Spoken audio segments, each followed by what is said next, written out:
rangba ka jila Meklaya, Conrad K Sangma, Ubadairu, National President ka National People's Party, ulaong bakan omdan ganunu ka jingiapeiñ, hak Sorkar Meklaya Democratic Alliance, da ka jingwan kyrshan ki MLA ka Kongres. Habakran na gilat patay kubor, halor ka jingwan ajeng kyrshan ki MLA ka Kongres, u Conrad loong bakan omdan kanu-kanu ka jingiano, iki parti giblay trelang, nadubas dang ka Sorkar MDA. The five leaders and MLAs of the Congress Legislature Party, out of the five of them, four were present. One had another program, but a letter of support where the signature of all the five MLAs was submitted to me, where the MLAs of the Indian National Congress have decided to join the MDA government from the 8th of February 2022, and they wish to support the MDA to strengthen the government's arms and the decision making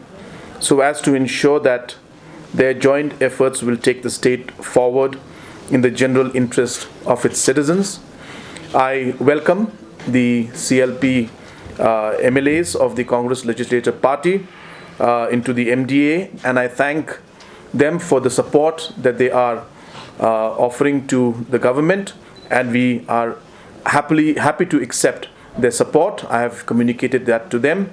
At the same time, I have also taken the opportunity to brief them on a large number of issues that are related to the state, along with a detailed briefing on the border issue that was there, and brief inputs on the reports that were submitted to the Government of India.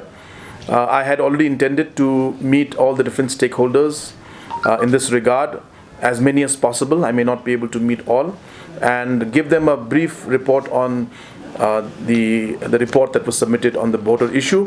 So in the coming days, either myself or the honorable chairmen of the different committees will be meeting different stakeholders, and will be also briefing them also regarding the brief kind of outlines of what was discussed in the, or what were the conclusions that took place in the border resolution that we are trying to work towards. Apart from this, there are other leaders also who have expressed to join the National People's Party, and in the next few days we will be having a few more leaders from different regions of the state who will be also joining the party, but we'll speak about that as and when it happens. See, this is right now a letter of support, and they are also part of the Congress party. So therefore, that is a separate chapter as of now. So I think it's more important to note that they have extended their support in the interest of development and interest of the people in general. And I think we will start with that, and let us see where it goes in the future, and we'll take the decisions accordingly when the time is appropriate. But this letter is a letter for support to the MD government. But as you all know, we as a party have always believed in fighting the election on our own.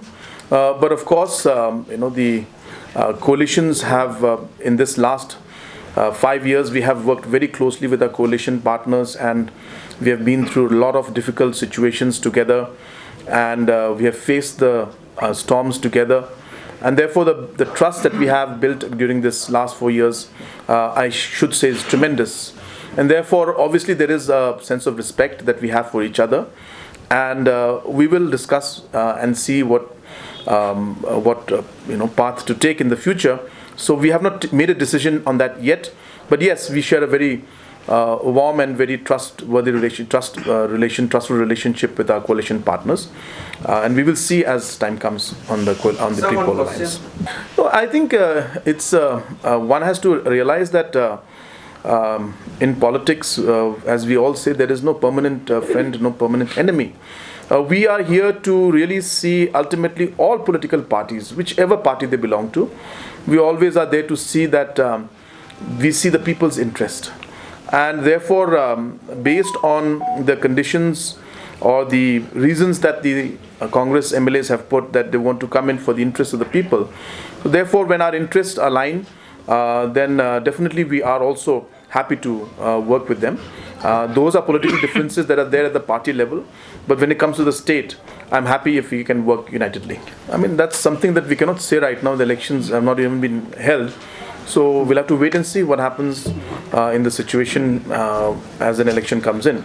But as I said, that the Congress Legislative Party has decided, the MLAs have decided to support this government in larger interests of the people. And I think it's a positive thing that they have thought about, and we welcome it. The commitment that has been given to our coalition partners will remain.